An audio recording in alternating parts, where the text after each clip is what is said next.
3 reasons you are gaining weight even while exercising more. 1. Increased appetite from exercise. Ever heard of the saying, "You worked up an appetite"? Yes, this is in fact true.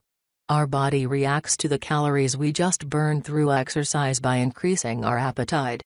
How many of you work out in order to eat? Or think, "Oh, I just worked out, so I can treat or reward myself"?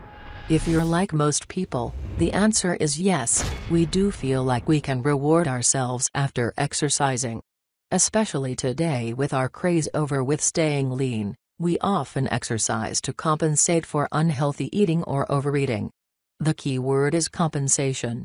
To us, more exercise means we can eat more or eat unhealthy. Unfortunately, we often overestimate the amount of calories we have burned during a workout while underestimating the calories we consume. Here's the facts: if you're 155 pounds, 30 minutes of jogging on the treadmill is only going to burn around 300 calories. That's one more slice of pizza for dinner. 2.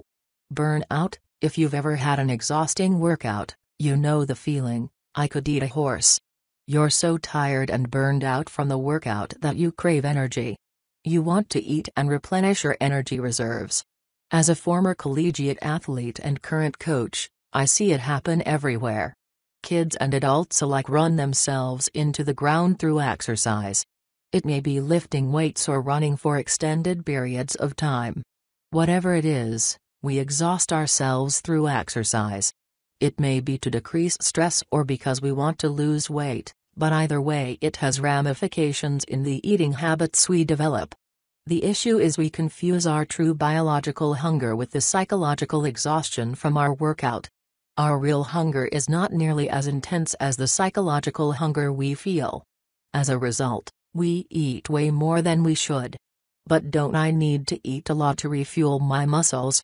I need protein. Otherwise I won't build muscle and recover properly. Studies actually show that post-workout meals are often unnecessary. They are only beneficial when pre-workout nutrition is already inadequate. Unless you start the workout starving, a meal after your workout may not be mandatory. It's best to be in tune with how hungry you are than force food down your throat because you think you need the nutrition. Furthermore, exhausting workouts repeated over time, like the ones that we use in conjunction with dieting, can burn us out. Many of us have started a diet or workout program and had a lot of motivation to do it at first. We are super excited and committed to it. Over time, our motivation decreases and we lose the drive we initially had. We may have lost a lot of weight after a couple months of exhausting workouts, but burnout will get to us. We may lessen the intensity of the workouts or we may even quit cold turkey. In either case we are going to gain some if not all of the weight back. Exercise always needs to be done in a way that is sustainable over long periods of time, not just a quick month or two stint. 3. Cortisol is sabotaging you. Exercise is often touted as the solution to stress, but if approached and performed incorrectly, it can actually release too much of the fight or flight hormone cortisol, also known as the stress hormone. Research shows that elevated levels of cortisol increase appetite and cause the body to preserve more fat, especially around your midsection. Excess belly fat is a strong indicator of elevated cortisol levels.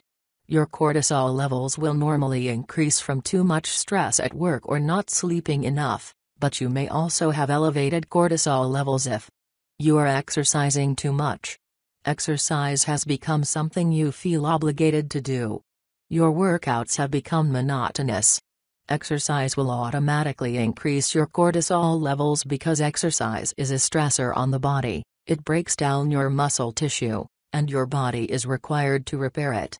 On the other hand, exercise also increases the amount of endorphins, or feel-good chemicals, in your body. When we exercise properly, the amount of cortisol released is offset by this influx of endorphins.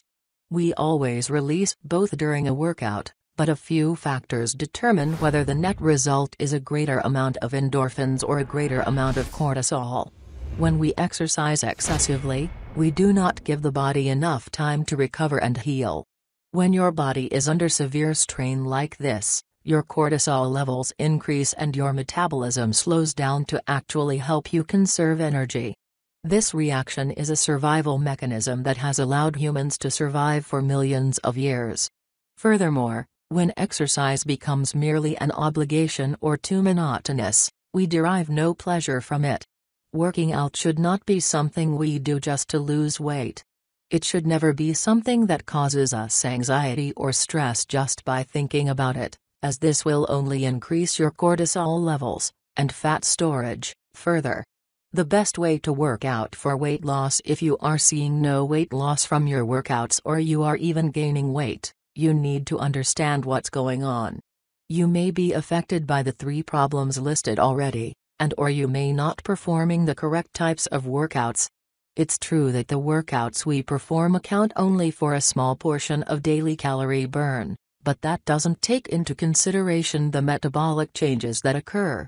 There are specific types of workouts that will keep burning calories and blasting away fat for up to 48 hours after.